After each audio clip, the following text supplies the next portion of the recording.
A very good morning to all of you.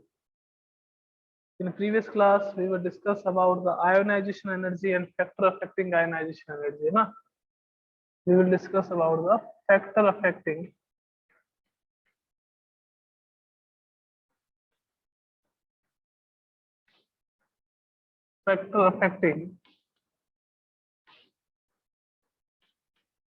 ionization energy.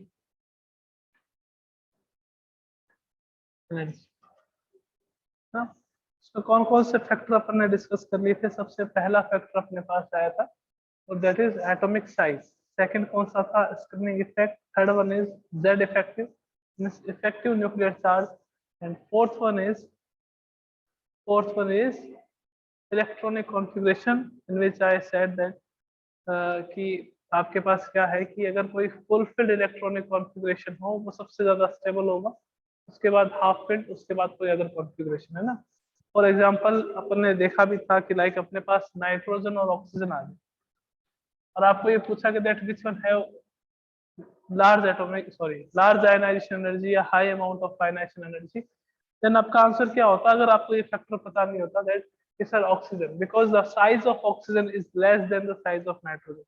Oxygen का size छोटा होता है नाइट्रोजन से, तो ऑक्सीजन से इलेक्ट्रॉन निकालने के लिए आपको क्या करना पड़ता है? ज्यादा अमाउंट ऑफ एनर्जी देनी पड़ती है. अगर साइज वाला कंसेप्ट लगाते हैं यहाँ पे, है ना, साइज वाला कंसेप्ट लगाते हैं, then the size of oxygen is less than the size of nitrogen. जिसका साइज छोटा होता है उससे इलेक्ट्रॉन निकालने के लिए आपको ज्यादा अमाउंट की एनर्जी की रिक्वायरमेंट होती है. तो अगर साइज वाला कंसेप्ट लगाते हैं तो आप आयोनाइजेशन एनर्जी का ऑर्डर क्या देते? दिस. ये आपके पास आयोनाइजेशन एनर्जी का ऑर्डर आ जाता अगर आप साइज वाला कंसेप्ट लगाते. बट मैंने आपको एक बात बताई थी कि सर क्या, मैंने कहा था आप इलेक्ट्रॉनिक कॉन्फ़िगरेशन पे भी जाओ, जिसका इलेक्ट्रॉनिक कॉन्फ़िगरेशन स्टेबल होगा उससे इलेक्ट्रॉन निकालने के लिए आपको ज्यादा अमाउंट ऑफ एनर्जी की क्या होगी? रिक्वायरमेंट होगी. तो आपने कहा कि सर चलो बात कर लेते हैं, ये अपने पास नाइट्रोजन है, ये अपने पास ऑक्सीजन. एक नाइट्रोजन है और एक क्या है अपने पास? ऑक्सीजन. नाइट्रोजन का कॉन्फ़िगरेशन क्या होता है? 1s2 2s2 2p3. ऑक्सीजन का कॉन्फ़िगरेशन क्या होता है? 1s2 2s2 and 2p4. This is the configuration of oxygen and this is the configuration of nitrogen. यहाँ पे देखा आपके पास क्या है? p3. यहाँ पे क्या है? p4. p में मैक्सिमम इलेक्ट्रॉन्स कितने आते हैं बच्चों? 6. तो हाफ फिल्ड कितना हो गया आपके पास? 3, है ना. हाफ फिल्ड कितना हो गया? 3. Means this electronic configuration is more stable then this electronic configuration. ये वाला ज्यादा स्टेबल होगा. ज्यादा स्टेबल होगा तो आयनाइजेशन एनर्जी किसकी ज्यादा होगी? नाइट्रोजन. अब आपको ये पूछ ले that which one have high amount of a large amount of ionization energy in between the N plus and O plus. N plus and O plus. N plus और O plus में से किसकी ionization energy ज्यादा होगी? तो अपन बात करें, nitrogen जब न्यूट्रल था तो उसका एटॉमिक नंबर कितना था? 7, यानी कि इलेक्ट्रॉन्स भी कितने थे? 7. ऑक्सीजन जब न्यूट्रल होता है या फिर न्यूट्रल नहीं भी होता है तो एटॉमिक नंबर तो कितना होता है? 8. बट उसमें नंबर ऑफ इलेक्ट्रॉन्स भी कितने हो जाते हैं आपके पास? 8. अब अपन बात कर रहे हैं N प्लस की और O प्लस की. N प्लस की बात करें तो यहाँ पे नंबर ऑफ इलेक्ट्रॉन कितने हो गए कि सर 6 हो गए. यहाँ पे नंबर ऑफ इलेक्ट्रॉन कितने हो गए कि सर 7. मैंने कहा कैसे? कि सर आपने नाइट्रोजन पे पॉजिटिव चार्ज लगा रखा है और ऑक्सीजन पे भी पॉजिटिव चार्ज लगा रखा है. दोनों पे +1 चार्ज लगा रखा है और दोनों पे ही अगर +1 चार्ज है, अब अपन जो है वो देखेंगे कि इसमें कितने इलेक्ट्रॉन्स है और उसके अकॉर्डिंग अपन इलेक्ट्रॉनिक कॉन्फ़िगरेशन लिखेंगे और इलेक्ट्रॉनिक कॉन्फ़िगरेशन लिख के फिर अपन स्टेबिलिटी देखेंगे कि किसकी स्टेबिलिटी ज्यादा है. जिसकी स्टेबिलिटी ज्यादा होगी उसके लिए इलेक्ट्रॉन निकालने के लिए आपको एनर्जी भी ज्यादा देनी पड़ेगी. कि सर कैसे? मैंने कहा कॉन्फ़िगरेशन देखो इसका क्या हो गया? 1s2 2s2 2p2. This is the electronic configuration of N plus. N plus है ना. नाइट्रोजन जब न्यूट्रल था तो क्या था? 2p3. N पे पॉजिटिव चार्ज आ गया मतलब एक इलेक्ट्रॉन बाहर निकाल दो. बाहर कहां से निकलेगा आपके पास? p. बाहर कहां से निकलेगा? p से. ओके, तो क्या आ गया? 1s2 2s2 2p2. O plus की देखो 1s2 2s2 2p3. 1s2 2s2 2p3 के सर कैसे? मैंने कहा जब ऑक्सीजन पे कोई चार्ज नहीं था, ना पॉजिटिव था ना नेगेटिव था, तो इसका कॉन्फ़िगरेशन क्या था? 1s2 2s2 2p4। अब ऑक्सीजन पे कौन सा चार्ज आ गया कि सर ऑक्सीजन पे पॉजिटिव चार्ज। मैंने कहा कितना प्लस है कि सर 1, तो एक इलेक्ट्रॉन आप रिमूव कर दो, 2p4 में से एक इलेक्ट्रॉन रिमूव करा तो अपने पास क्या आ गया? 2p3।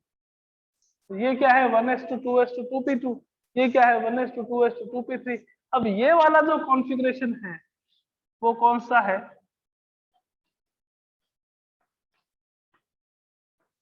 Half filled configuration. कौन सा कॉन्फ़िगरेशन है? Half filled. तो अब जो आयनाइजेशन एनर्जी है वो किसकी ज्यादा होगी? O plus. है ना? अब किसकी ज्यादा होगी आयनाइजेशन एनर्जी? O प्लस की, due to the half filled electronic configuration. अगर क्लियर है ये टॉपिक तो जल्दी से हैंड रेज कर दीजिए, फिर अपन चलते हैं नेक्स्ट फैक्टर पे चलते हैं कि नेक्स्ट फैक्टर कौन सा आता है।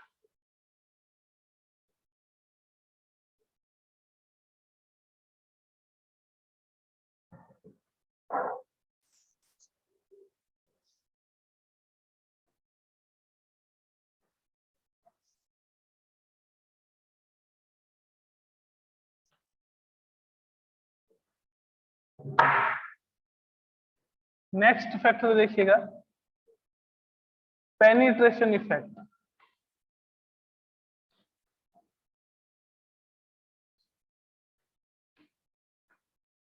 पेनिट्रेशन इफेक्ट सर क्या मीनिंग होता है? अपन अगर देखें distance of subshell, distance of subshell from the nucleus, from the nucleus। जो सबशेल है उसका ऑर्डर क्या रहता है? Distance of subshell from the nucleus, है ना? तो न्यूक्लियस के कोई भी आपके पास एटम हो उसके न्यूक्लियस के सबसे पास में होती है एस सबशेल, फिर होती है पी, फिर होती है डी, और फिर होती है आपके पास एफ। सबसे पास में क्या होता है? एस, फिर पी, फिर डी, फिर एफ। मीन्स एस पे जो कोई इलेक्ट्रॉन है उसके बीच में और यहाँ पे जो न्यूक्लियस था उसके बीच में अट्रैक्शन फोर्स जो है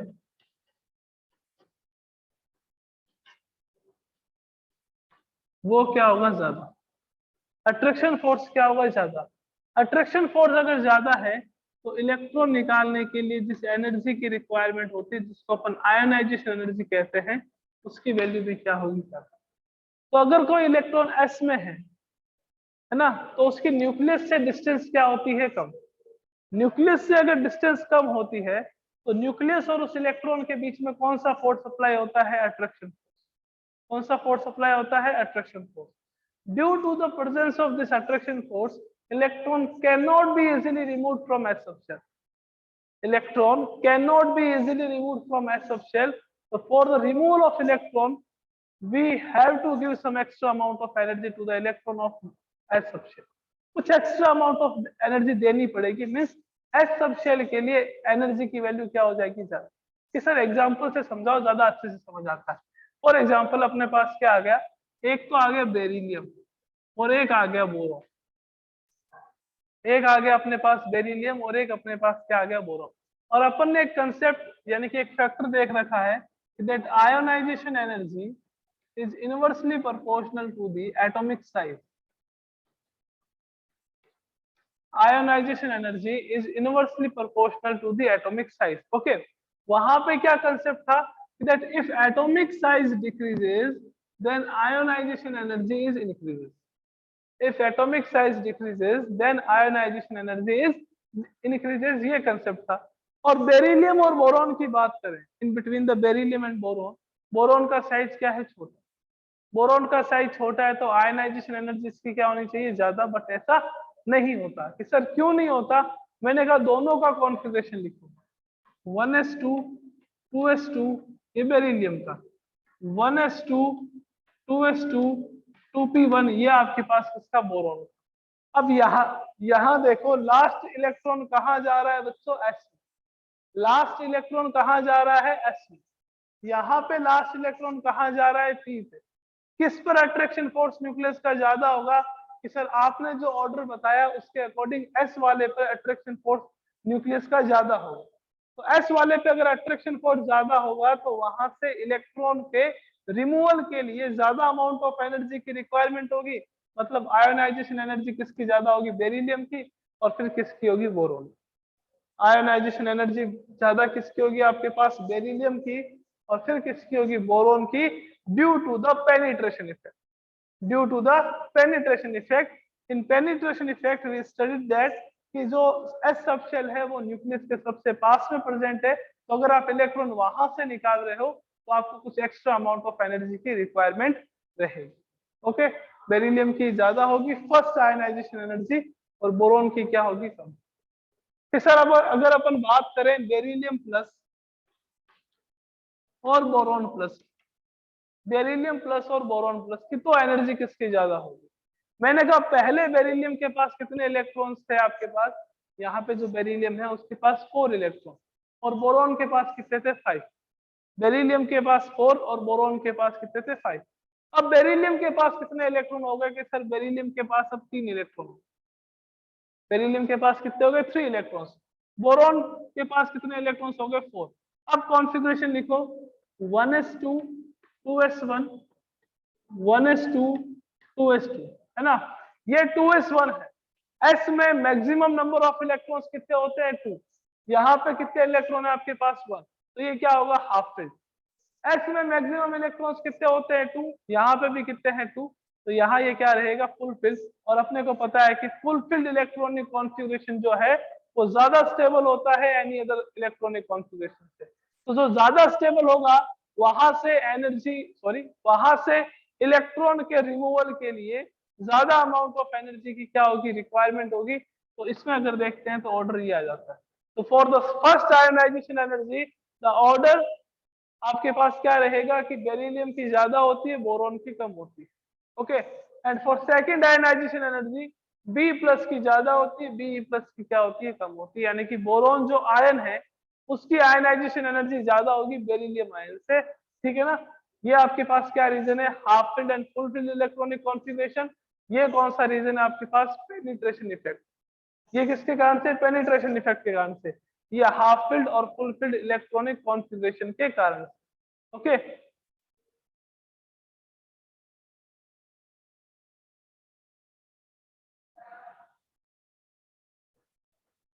अब एक क्वेश्चन देखते हैं, आयनाइजेशन एनर्जी पे बेस्ड है।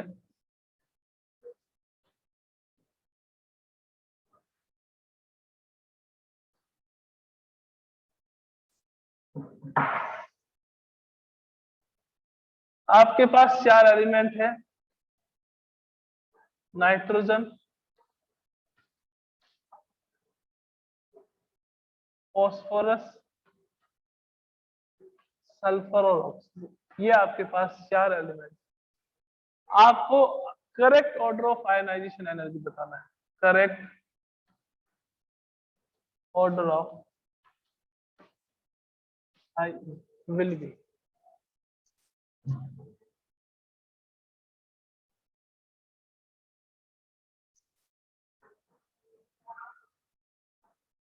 Nitrogen, phosphorus, oxygen, sulphur. Okay, पहले डिस्कस कर लेते हैं कि इन दोनों में से ज्यादा किसकी होगी।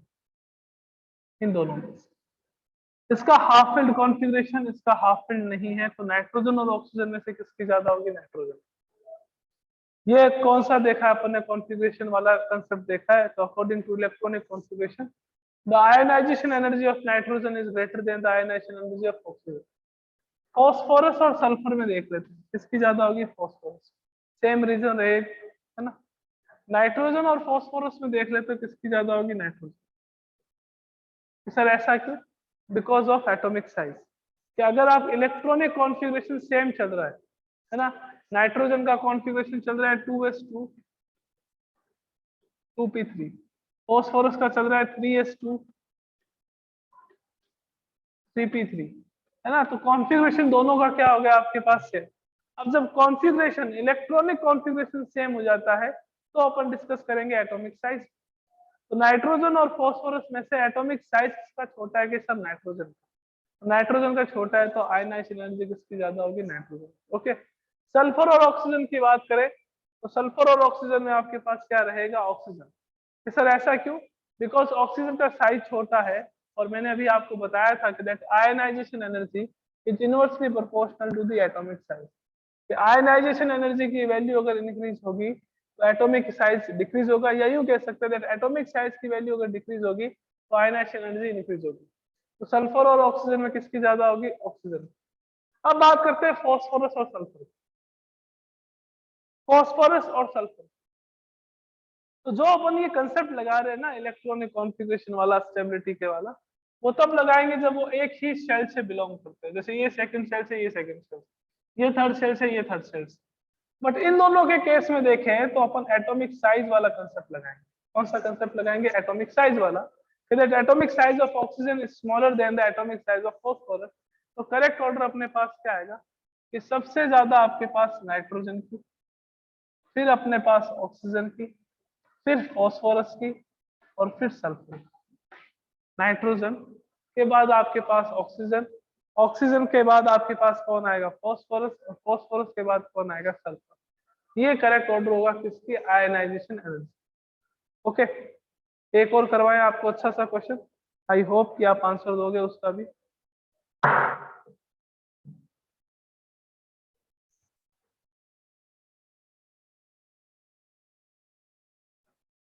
You have an element x, आपके पास एक एक्स एलिमेंट है।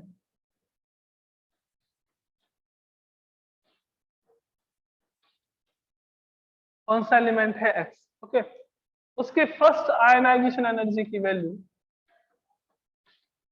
वो आपको गिवन है 150 किलो जूल पर मोल, है ना। सेकंड आयनाइजेशन एनर्जी की जो वैल्यू है वो आपके पास है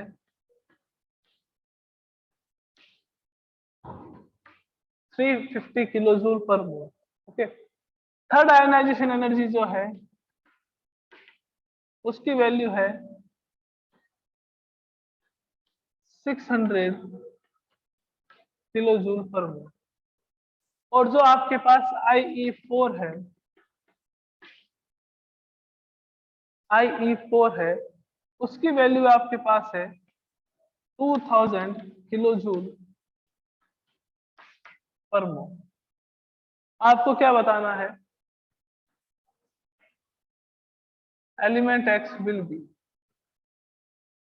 एलिमेंट एक्स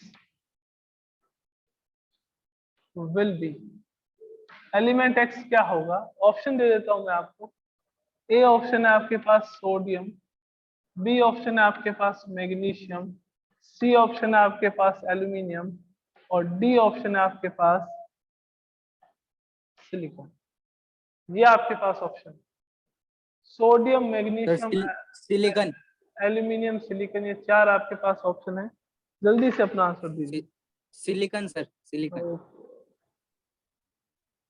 देखते हैं ऐसे क्वेश्चन।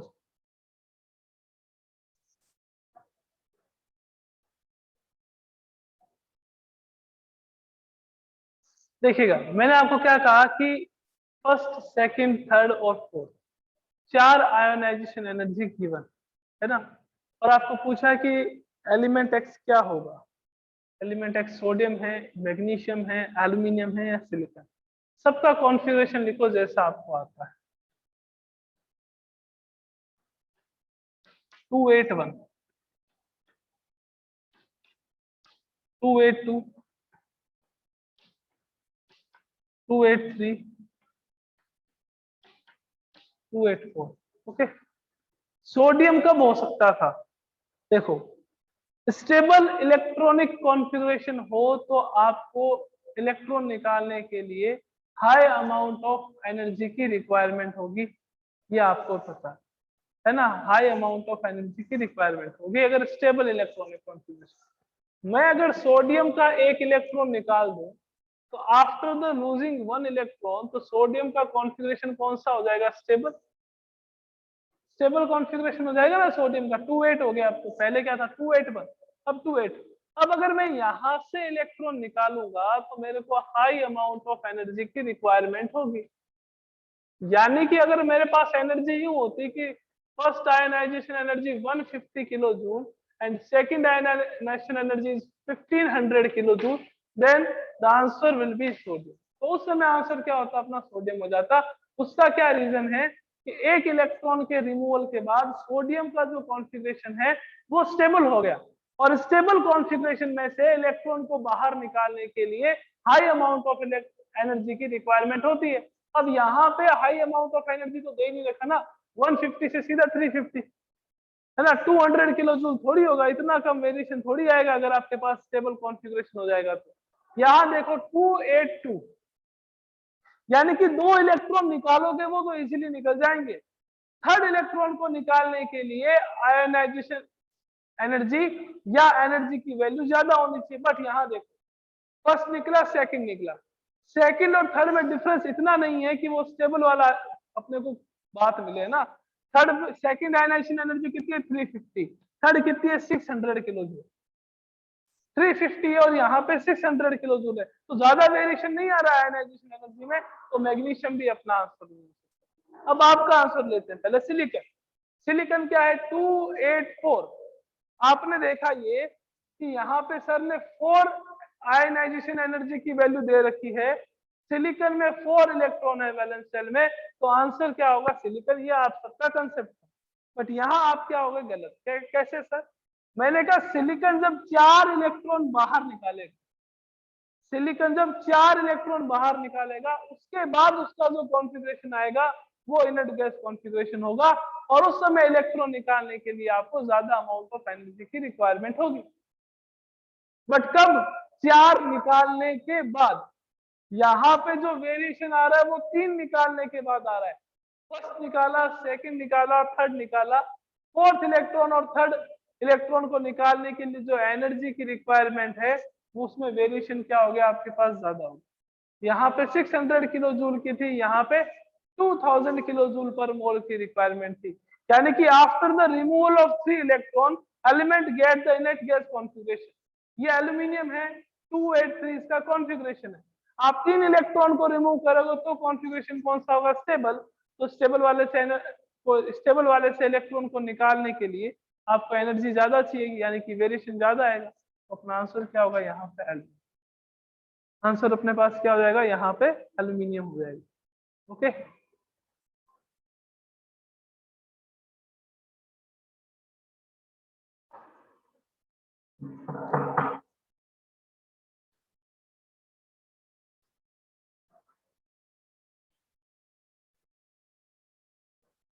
मैं ऑप्शन भी सेम रखूंगा,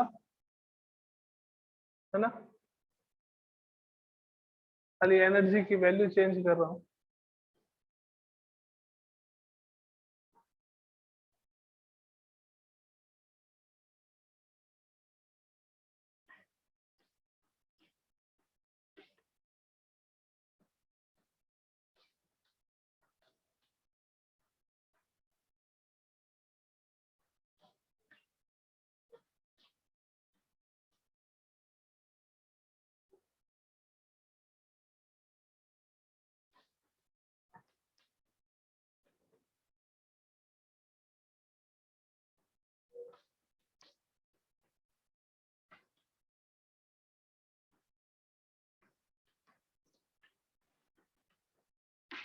अब अपना आंसर बताइए।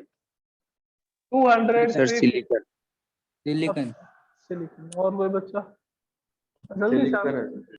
सिलिकन। अपने आप को अनम्यूट करके अपने आंसर बता सकते हो ना।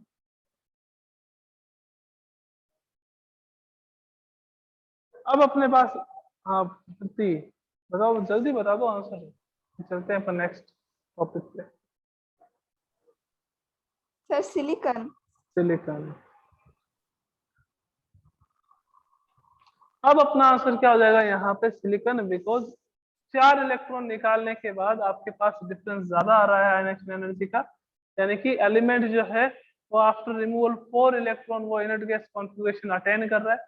इनर्ट गैस कॉन्फ़िगरेशन क्या होता है? स्टेबल होता है, उससे इलेक्ट्रॉन को निकालने के लिए आपको ज्यादा अमाउंट ऑफ एनर्जी की रिक्वायरमेंट होती है। ओके, आइए आगे चलते हैं। क्वेश्चंस करेंगे? हो सकता है कि अपन कल क्वेश्चंस ही करें आयनाइजेशन एनर्जी तक के, है ना, ध्यान में रखिएगा। एटॉमिक साइज आयनाइजेशन एनर्जी तक के क्वेश्चंस ही करें कल, ऐसा भी पॉसिबल है।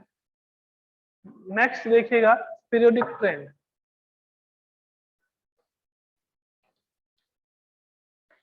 पीरियोडिक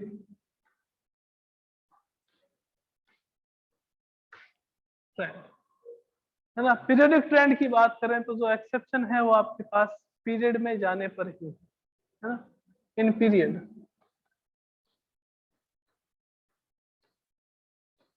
हमेशा कहां से कहां मूव करते हो? इसे लेफ्ट टू राइट मूव करते हैं।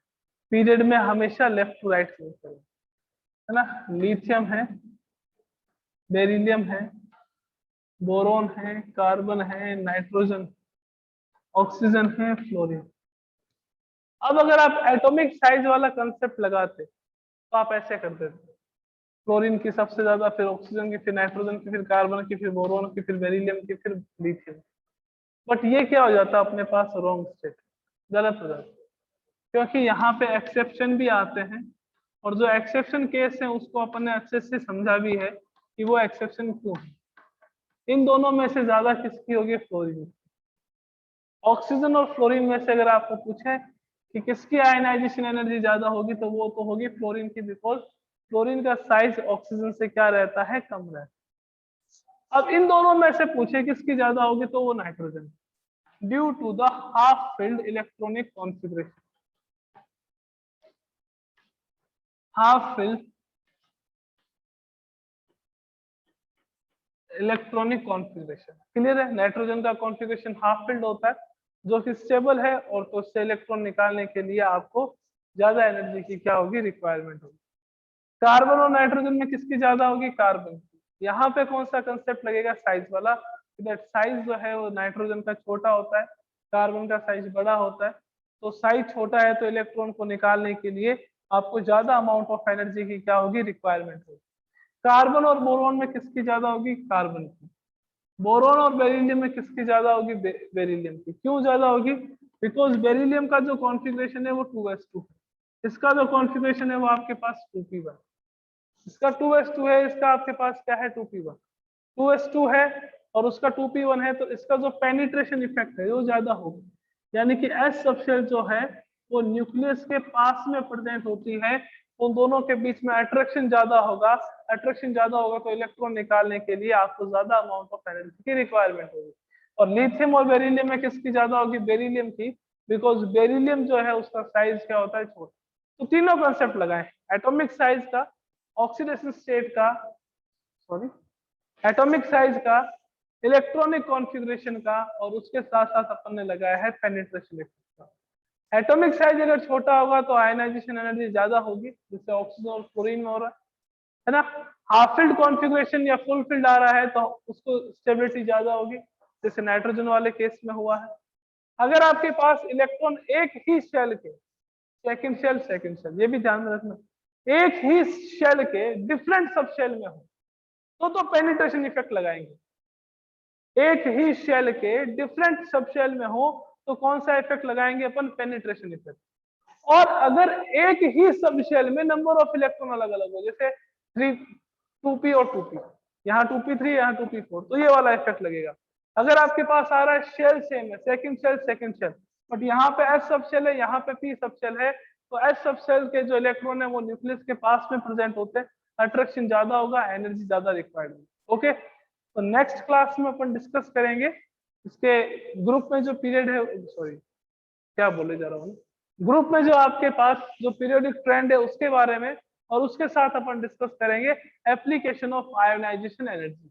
आयोनाइजेशन एनर्जी की क्या क्या एप्लीकेशन है उसके बारे में भी डिस्कस करेंगे। ओके बच्चों, मिलते हैं नेक्स्ट क्लास में। थैंक यू सो मच, मिलते हैं नेक्स्ट क्लास में। ओके।